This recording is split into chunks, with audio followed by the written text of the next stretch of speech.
poor flower girl living in a suburban area in London. Her ambition is to work in a flower shop, but her accent makes that impossible.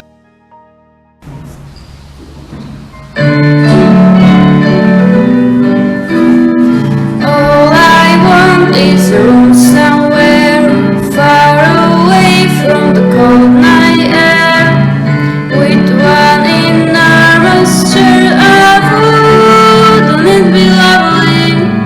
Lots of chocolate for me to eat, lots of coal making lots of heat. Warm face, warm hands, warm feet. Wouldn't it be lovely? Oh, so lovely, sitting up so blooming woodly still. I would never budge till spring crept over the windowsill. Someone's head's resting on my knee, warm tender as he can be, who takes good care of me. Wouldn't it be lovely? Lovely, lovely, lovely. All I want is a room somewhere far away from the cold night air, with one enormous chair. Wouldn't it be lovely? Lots of chocolate for me to eat, lots of coal making lots of heat. One face, one hands, one feet. Wouldn't it be lovely? Oh, so lovely, sitting up so moonlit still. I would never budge till spring crept over the windowsill. Someone's head resting on my knee, warm and tender as she can be, who takes good care of me. Wouldn't it be lovely? Lovely, lovely, lovely. At Covent Garden, one evening, she meets Mrs. Pickering, a phonetics expert who had come from India to see another phonetics expert, Mrs. Higgins. Freddie accidentally pushes Eliza. Vamos! Vamos! Look where you're going, dear! Look where you're going! I'm so sorry, are you okay? Are you normal? You could cause me some serious injury! You could kill me! As far as I know, I'm completely normal. On the other side, it's you who doesn't seem to be normal. Excuse me? I'm an intelligent, hardworking woman! Don't you dare tell me I'm crazy! I'm sorry, I I'm forgot. a good girl! You're not just crazy, you're super impolite as well. I'm a good girl! No! I'm a good girl!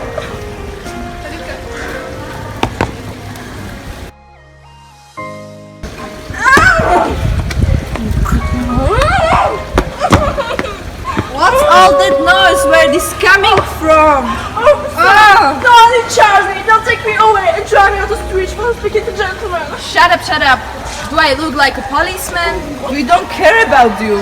What's that and improper English? I can read it! That, my dear, simple phonetics, science of speech. That's my profession And also mine. my hobby. And also mine. Yeah, I hardly see you behave as madam girl. If you'd be under my control, you would learn everything. Let you mind your own business and leave a poor girl alone.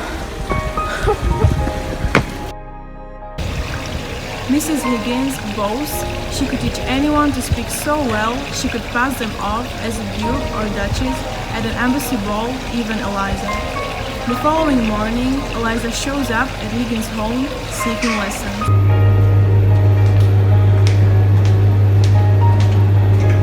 There is a young woman who wants to see you, lady. Young woman, what does she want? Maybe you wanted her to talk into your machine. Does she have an interesting accent? The accent is, very strange. Good, let her in.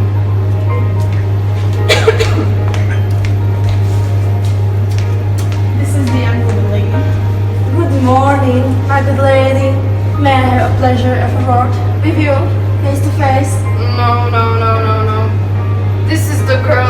it down last night. Yes, I see. She's no use. No, Mr. Saucy. I come to have my lessons, and I pay for them. I am. Make no mistake. And what do you expect me to say?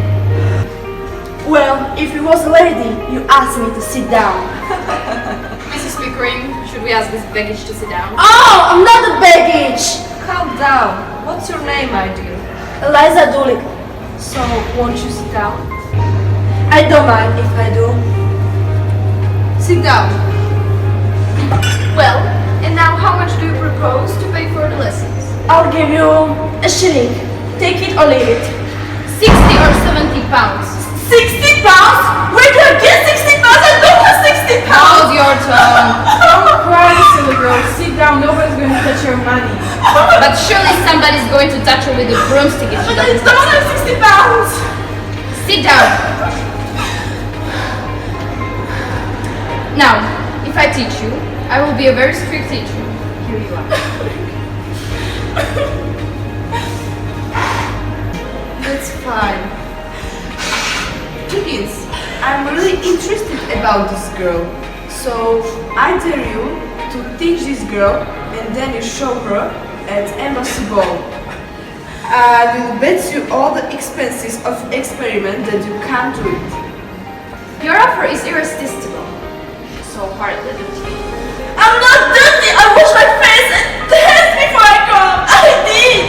Guess we'll start today. Mrs. Spears, please take her at please. No! Yes. No! No! Take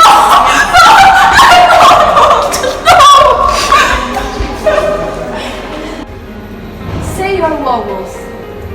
And no rules. If you know them, say them. I A O Stop. A, E, I, O, U. That's what I said. I E A U. That's what I've been saying for 3 days. I won't say them no more. I know it's difficult, Miss Doolittle, but try to understand. Have a little patience with me, please. Of course. Now say A. A A. Alright, Eliza. If you don't say these vowels correctly, there will be no lunch. And certainly no chocolate today. A. And now, the rain in Spain stays mainly in the plain. The rain in Spain stays mainly in the plain. No, Eliza, the rain in Spain stays mainly in the plain. The rain in Spain stays mainly in the plain. Smakuje teraz nie say that. The rain in Spain stays mainly in the plain. The rain in Spain stays mainly in the plain. The rain in Spain stays mainly in the plain. On the plain, on the plain.